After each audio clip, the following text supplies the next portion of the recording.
Let's continue here tonight. Several organizations and charities have created outreach programs to assist, in particular, those most affected by the floods in KwaZulu-Natal. They're supplying essentials, including food, blankets, and building materials. Joining us is Andy du Plessis.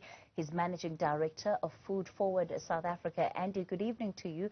When we spoke early on in the week, you already had a number of corporates reaching out saying that, you know, they want to assist. But what was difficult was trying to pave a way of how exactly you are going to access many of these communities. What's the picture now? Hi, Kathy. Thank you very much for having us. We are able to paint a much better picture now. Our trucks have got accessibility to 11 of the 26 community halls where people are housed that have been displaced. We're talking about around 5,000 people in those community halls. So we've got access to 11 of those, and we've been preparing food and taking essential goods like toiletries, feminine hygiene products. And we on Friday, yesterday, we received water from Tiger Brands, and many other food owners have answered our call in order to be able to respond to the crisis. So we are responding on several fronts. 11 of those 26 community halls we are preparing meals, cooked meals, stews and soups. And we are in touch with the Joint Operations Center, and we are only covering those areas where there are no other non-profit organizations that are able to get to or able to assist. And then we've selected around 30 of our beneficiary organizations that are working in affected communities. We are providing them with 1 ton, 2 tons of food once a week at least, and topping that up where we need to make sure that they are able to prepare meals for displaced people, people that are not able to earn an income because businesses have closed, because they aren't able to go and find and look for jobs. And with the heavy rain still coming in the next 3 to 4 days, we are bolstering our food supplies, and we are making a call to more donors to please support us. Andy, you know, at the onset of a crisis of this nature, it's often easy to see, you know, multiple organizations respond, right? It's what happens in, let's say, a week's time that's going to really matter the most.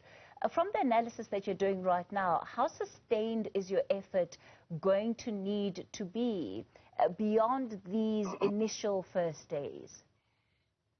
Absolutely, Kathy. So we are preparing to give support at least for the next 3 to 4 weeks to flood victims across KZN and the worst affected areas.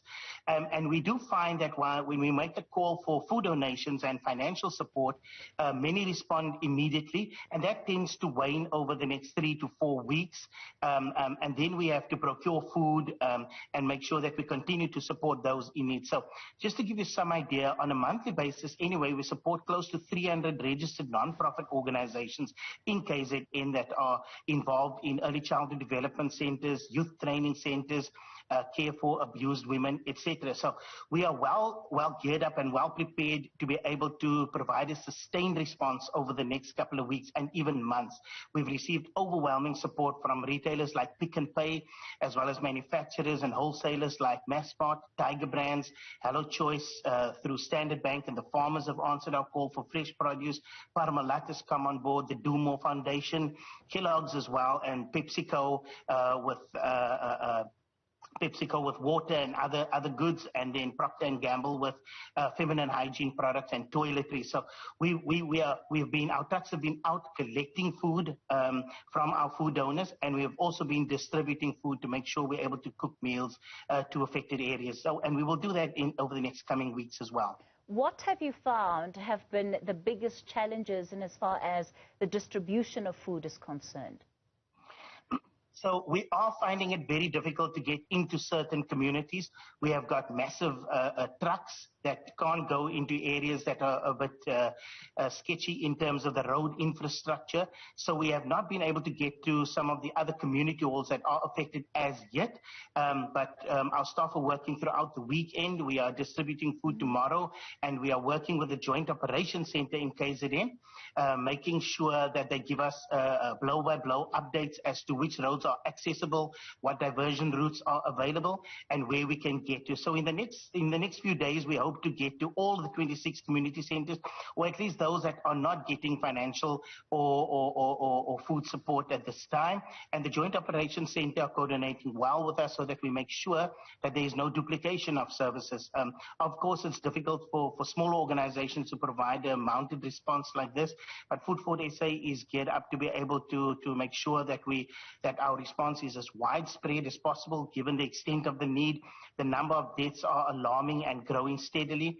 We are due for more heavy rains in KZN over the next few days, so we need to make sure that we are prepared, that we have enough food and toiletries and water, and we will make sure that we provide those to affected communities in the coming weeks. Andy, what are your officials telling you about the situation that they're finding in these communities, at least those that they have been able to access? So what we are finding is some of the community halls are only housing 50, 60, 70 people. Others are housing 200, 300, 400, and 500. And these people are devastated. They have not been able to locate loved ones. And they are grateful for the food support, but their lives have been uprooted. And, it just affects them mentally. And it's a difficult time for them right now. Making sure that we are able to provide food and water is providing some comfort, but many need to understand and have an idea of where their family members are, and they haven't been able to reach them at this time. We are finding that in some of the communities, political interference is hampering our work, but we are coordinating with disaster management to make sure that once they have control of the situation, we are able to make sure that we are able to enter those communities and make sure that food provisions reach those that need it. What is the political interference that you're finding, Andy? Well, some of our representatives on the ground are saying that any efforts to be able to support people with food and water has to go through them. And we've identified particular political parties, and we are avoiding those areas until disaster management is able to gain control of them. And so we are going to avoid them for now until we are able to get access and that our staff and our trucks will be safe to be able to enter those communities. But for now, as I said, every single day, more and more communities are becoming accessible to us via diversion of routes. And where we are able to reach, we're making sure that people get a meal every single day. In some cases, our beneficiary organizations are providing 2 meals or even 3 meals a day, along with some snacks that have been donated by our food donors. And so we have to make sure that there's a sustained response over the next 3-4 weeks, maybe into the next 2-3 months as well. And for that reason, we are also providing food parcels to a lot of our organizations that are able to do home-based assessments. We've coordinated with our nonprofit organizations that have nurses, social workers, social auxiliary workers, and we are identifying families that have their homes but aren't able to earn an income because the businesses have closed down or they're not able to find work, and we're making sure that even those families and those children are getting a meal every day so that we avoid the case of children suffering from malnutrition or people going without food for days and weeks on end. Andy, it's absolutely unbelievable that in the height of a crisis of this nature, when there is so much need on the ground, there would be politicians at a local level who are trying to hijack the work that is being done by NGOs.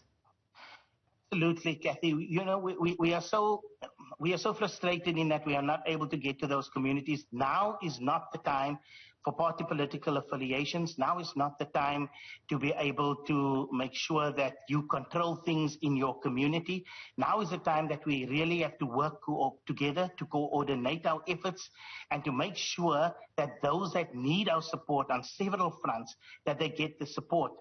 So we call on politicians, we call on community leaders to please stand up for your communities, make sure that there is access to nonprofit organizations to be able to reach vulnerable communities at this time, and just to make sure that we work together to address the needs at this time. The floods are devastating. I've seen videos, I've seen photos sent to me by our staff, by our non-profit organizations that we support on the ground. We have a devastating situation, and we are still trying to get to grips with the extent of the damage that's been wreaked and the loss of lives that are still being counted. Now is the time that we have to work together and to make sure that we launch a coordinated effort so that those that need our support, those that need our help, those that need food, that we reach those people and not focus on party political differences at this time. Absolutely unthinkable that that call has to be made in the first place. Andy du Plessis from Food Forward South Africa. Andy, just before I let you go, maybe an opportunity for you to tell people how they can reach you, especially if they want to contribute to your efforts. Absolutely. Thank you, Kathy. So anyone that wants to assist us with food support, we need non-perishable groceries, canned goods, feminine hygiene products, etc. You can reach us at info@foodforwardsa.org. That's info@foodforwardsa.org, or 021-531-5670. But we also call on financial donations so that we can make sure we procure food. So please reach us at our website at foodforwardsa.org.